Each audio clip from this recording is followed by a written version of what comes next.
Hi there, I'm Tova Sherman.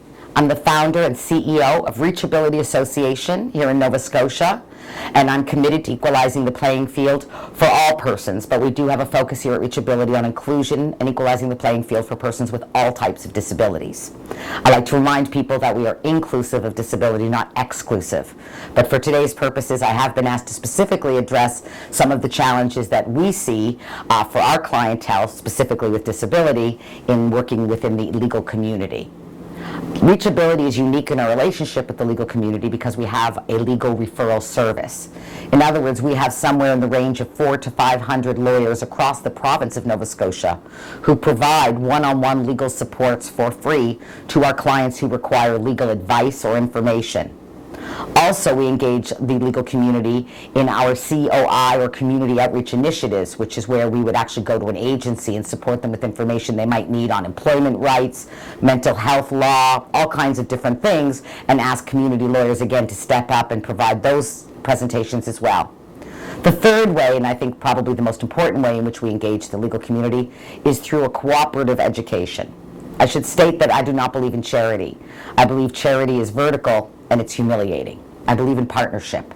And as an agency, ReachAbility is trying to create partnerships, obviously, within the legal community, not just because of our programming, but because of the barriers that seem to exist between our clients, their needs, their information desire, and often what they receive from the legal community, for all kinds of reasons, certainly monetary being one, but not the only one.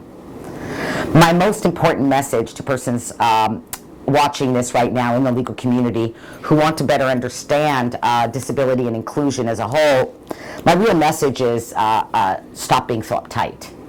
I think it's extremely important that we understand that everyone watching this will have had, has, or will have a disability in their life.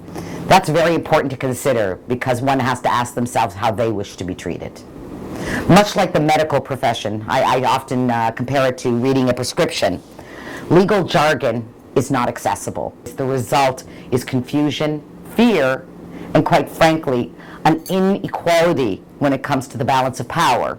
When my clients, especially those perhaps with cognitive and mental health, who really have some understanding issues, comprehension issues, and absorbing and translating information into something. With those barriers, it's particularly challenging, whether it's a doctor or a lawyer, because in both cases we see a lot of people not speaking to, but rather at their patients/clients. So again, I go back to the message, which is we will all have had a disability at one time, or have, or will have.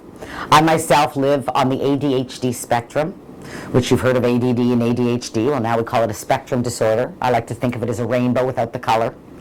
And what you may not know is those clients living with ADHD, or your own family members or yourselves, also live with rather major anxiety disorders.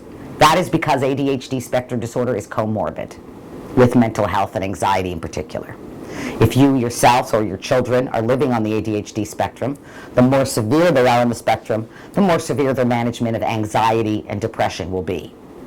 I share that with you because it's such a common disability and so many people miss the mental health element to it, and it's so crucial to understand that on a personal, not just a professional level. I could go on and on about types of disabilities. We talk about sensory, which would be visual, which would be smell, which would be taste, all of those sensory, touch disabilities. We talk about cognitive, meaning how you are essentially understanding and absorbing information, whereas mental health is more about your brain. Our brains age just like our bodies. Our brains are injured just like our bodies. And for some reason, we as a society can't seem to absorb that which we cannot see. It's okay, someone with a wheelchair, I get that.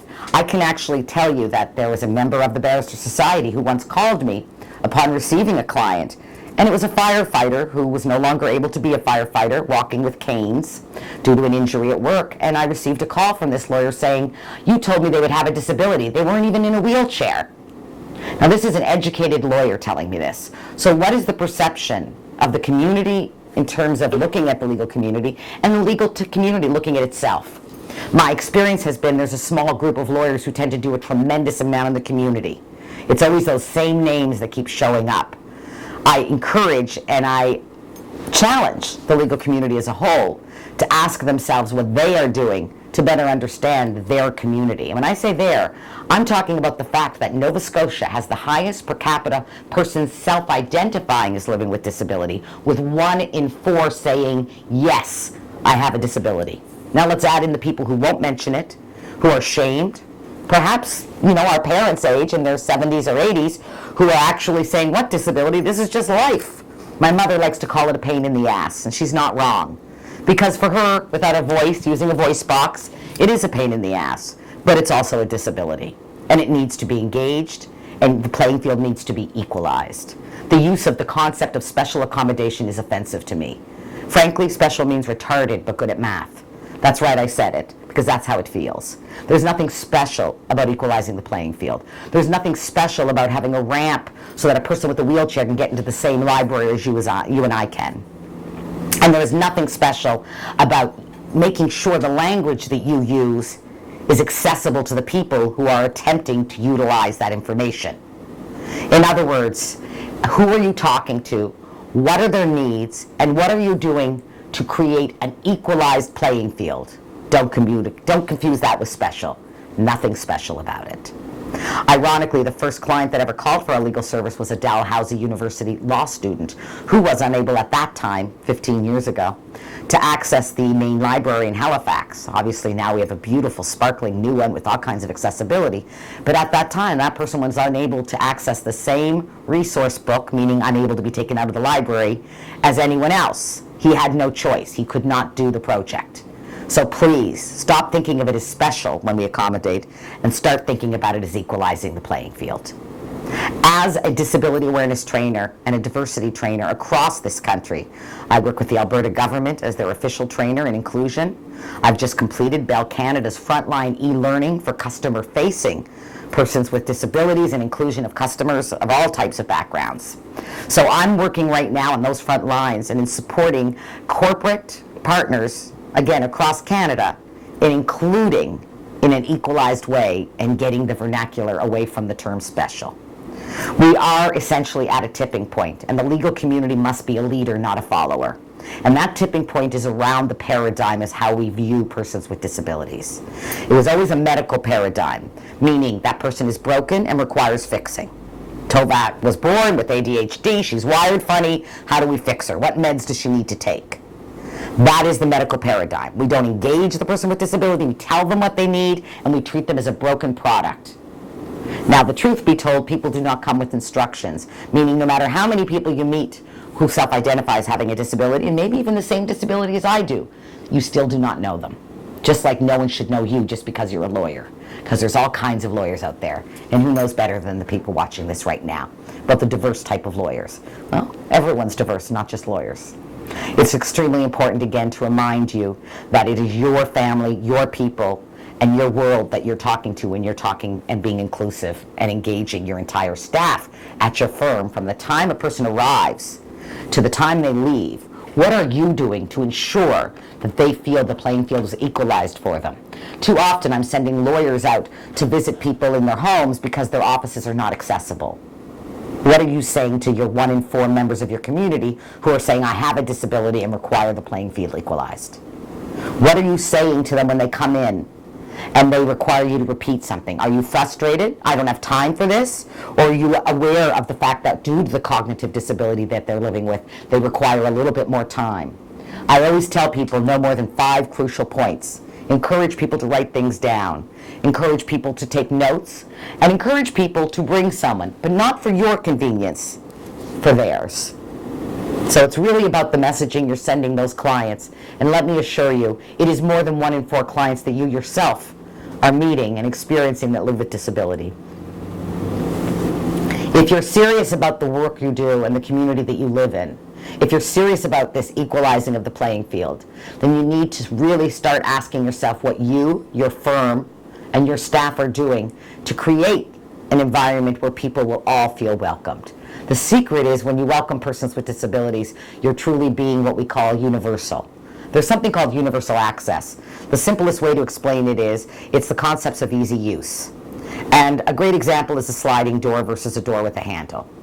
And what you want to be thinking about in the most obvious way is, can that client, all clients, all people get in? Maybe they have bags they're bringing in full of papers. Remember, when you're including a person with a wheelchair, you're including everyone, because you are creating an environment utilizing what we call universal access.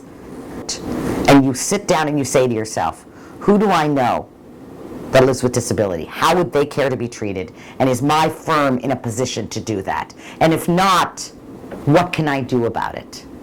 Well, the obvious simple answer is contact ReachAbility at reachability.org.